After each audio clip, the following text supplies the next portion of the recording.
and vehicles.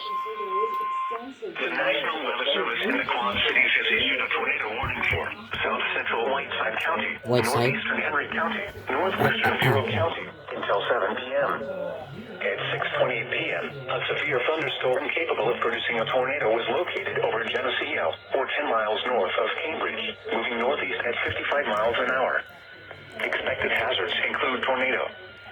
Flying debris will be dangerous to those caught without shelter. Mobile homes will be damaged or destroyed. Damage to roofs, windows, and vehicles will occur. Tree damage is likely.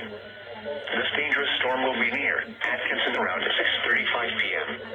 Pupil and Leon Corners around 6:45 p.m.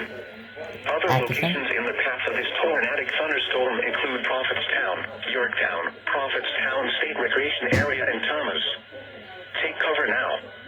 Repeating, a tornado warning has been issued until 7 p.m. for the following Whiteside. counties in Illinois: Henry and Whiteside. This was Peru.